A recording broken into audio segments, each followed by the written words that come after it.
السلام عليكم ورحمة الله تعالى وبركاته. بسم الله والحمد لله والصلاة والسلام على أشرف خلق الله سيدنا محمد وعلى آله وصحبه أجمعين. أهلا وسهلا ومرحبا بكم أعزائي المشاهدين والمشاهدات في موضوعنا موضوع الدافعية. في الحلقة الماضية تحدثت عن أهمية الدافعية ولماذا هي معضلة ولماذا هي تعتبر تحدي كبير يواجهنا جميعا، وسمات الأفراد اللي تحلوا بالدافعية العالية. اليوم إن شاء الله نتناول جزء آخر في موضوع الدافعية اللي هو أسباب تقف وراء ضعف الدافعية. طيب ما هي المشكلة؟ إذا كان أنا عندي ابني، نفترض أن هذا الطفل في المرحلة الابتدائية، وهذه من الاستشارات اللي دائما تتكرر عندي، اللي هو الطفل في الابتدائي عنده مشكلة عدم الرغبة، عدم الدافعية للدراسة، دائما هو ملول، دائما هو رافض أنه يعمل شيء. طيب الأسباب أولًا تتعلق بأسباب شخصية، يعني يكون عنده أسباب نفسية شخصية، إنه يكون ربما هذا الطفل يعاني من تدني مستوى تقدير الذات، واللي هو الشعور بعدم الكفاءة، الشعور بعدم القيمة، إنه يعني يرى الطفل إنه نفسه ما عنده قيمة، إنه أنا إنسان فاشل، إنه أنا ما عندي قيمة، وهذا يأتي نتيجة أحيانًا لمقارنة بالأصدقاء أو يأتي نتيجةً للتربية الخاطئة. عنصر آخر فيما يتعلق بالجانب النفسي والجانب الشخصي اللي هو الخوف من الفشل، يعني في بعض الأطفال أو بعض الطلاب دائمًا يكون عندهم هذا القلق وهذا الخوف، إنه ربما نتيجة لتوقعات الأسرة، الوالدين يكون عندهم توقعاتهم عالية جدًا أو العكس. فهذه هذه الأحوال اللي يعيشها الطفل تجعل إنه يخاف من الفشل. لو أنا يعني ما حصلت درجات عالية فيكون عدم رضا الوالدين بالنسبة له هو. النقطة اللي بعدها اللي هي تكون غياب الهدف، يعني ما يكون الإنسان عنده هدف، وسبحان الله نحن في كثير من الجلسات الإرشادية مع الطلاب كنت وجدت إنه الطلاب في مرحلة ابتدائية يكون عنده بعض الطلاب اللي يكون يعني أسوياء في تفكيرهم، يقول لِك أنا عايزة أدرس كذا وأحقق كذا، يعني فتجد إنه يكون عنده هدف واضح، يعني حتى هم يعني في العمر 4، 3، 5 سنوات يجد الإنسان يكون عنده هدف، طبعًا وهذه الأمور تعود إلى التنشئة السليمة والتربية الإيجابية. عنصر آخر اللي هو الملل والروتين ويكون في غياب التحدي، أو يجد إنه الحياة ما لها يعني ما في شعور بالتحدي. أو يكون نتيجة أحيانًا نتيجة للرفاهية أو نتيجة لتلبية جميع الاحتياجات. عنصر آخر يتعلق بالجانب النفسي والجانب الشخصي اللي هو الشعور بالاكتئاب، بالقلق، هذه الاضطرابات النفسية بتجعل الإنسان دائمًا في حالة خمول، في حالة يعني يكون عنده عدم الرغبة ويكون عنده يعني عدم حتى الشغف لأي شيء. طيب هذه عناصر اللي تتعلق بالجانب النفسي والشخصي. في عنصر آخر يتعلق بالبيئة الأسرية، طبعا الكل يتفق معي تماما أنه عدم الاستقرار الأسري، الخلافات، النزاعات، المشاكل المتكررة، هذه الخلافات اللي داخل الأسرة وأحيانا تكون جزء منها الحماية الزايدة أو الإهمال.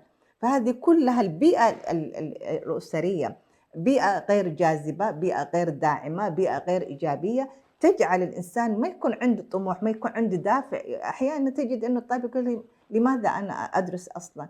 وعشان ماذا يعني؟ فيكون عنده هذا الشعور بعدم الرغبة حتى في الحياة، يعني ما يستمتع بوجوده وسط أهله أو مع والدينه. عنصر ثالث اللي هو أسباب أكاديمية أو تتعلق بالمهنة نفسها، يكون أحيانًا مشكلة الطالب يكون عنده مشكلة في مادة معينة، وهذا الضعف في مادة، وخاصةً نجد إنه يعني معظم الطلاب يعانوا مشكلة في الضعف في مادة الرياضيات واللغة الإنجليزية.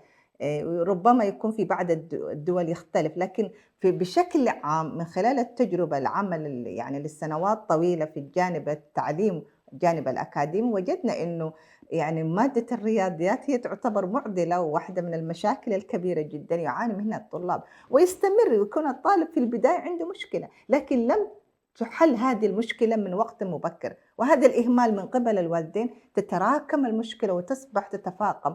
وإذا كان الطالب ضعيف في الرياضيات في المرحلة الابتدائية سوف يواجه تحدي أكبر ومشكلة أكبر في المرحلة الثانوية، وتكون هذه واحدة من مشاكل عدم الدافعية، لأنه ضعف في التحصيل الدراسي، وأحيانًا يكون كذلك التغيير من مكان لمكان أو من منهج لمنهج، وهذا ما لاحظناه إنه الطالب كان يدرس باللغة العربية وفجأة وجد انتقل لدولة مثلًا الدراسة فيها باللغة الإنجليزية أو لغة محلية، فتجد إنه الطالب عنده مشكلة عدم تمكنه من هذه اللغة، هذا ينعكس على ماذا؟ على عدم دافعيته، وهذا حقيقةً قصة واقعية عِشتها خلال الفترة الماضية، إنه طالبة في المرحلة الثانوية لا تريد أن تذهب إلى المدرسة وما عندها أي شغف، ما عندها أي رغبة للدراسة، فجلست مع الأم وأسألها تقول لي لأنه المشكلة الأساسية اللي هي اختلاف اللغة.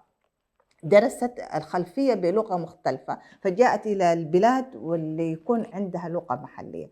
كل هذه الأسباب حقيقةً في مشاكل الأكاديمية، أحيانًا البيئة المدرسية نفسها اللي يشعر الطفل بعدم انتماء إلى بيئة المدرسة، معاملة المعلمين، إدارة المدرسة، التنمر، كل المشاكل داخل بيئة المدرسة تجعل الطفل تكون واحدة من أسباب عدم دافعيته لهذا للذهاب إلى المدرسة، بل وتصل مرحلة أحيانًا التسرب من الدراسة، يعني كثير من المشاكل في المدارس نجد إنه الطالب يعني خاصةً اللي يكونوا في المراحل الثانوية يخرج من البيت ويعني ويذهب في مكان آخر، وهذا يقود إلى مشاكل اجتماعية أخرى اللي هو التسرب من الدراسة، يكون هو ينضم إلى شلاليات، إلى مجموعات فاسدة أو منحرفة، وتؤدي في النهاية إنه يكون هذا الطفل للأسف يكون يعني أصبح فاقد تربوي، وتكون هذه المشكلة تلاحقه يعني وتؤدي باستمراريتها تؤدي لعدم الرغبة، وأحيانًا يعني سبحان الله يعني تجد إنه رغم كل الإمكانيات لكن الطالب يعني سبحان الله يغيّر اتجاه مسار حياته نتيجة لكل هذه العوامل. وصلنا لأسباب تقف وراء مشكلة الدافعية بالنسبة للطلاب أو بشكل عام حتى نحن ككبار يعني لو أخذناها جزء يعني يمكن أحيانًا بيئة العمل، البيئة المحيطة، المجتمع، يكون كل هذه أسباب تجعل الإنسان تقل أو تضعف من دافعيته للتقدم ولتحقيق ذاته. وصلنا إلى ختام حلقتنا الجزء الثاني من موضوع الدافعية، إلى أن نلقاكم في تكملتنا لموضوع الدافعية في الحلقة القادمة إن شاء الله، نستودعكم الله والسلام عليكم ورحمة الله تعالى وبركاته.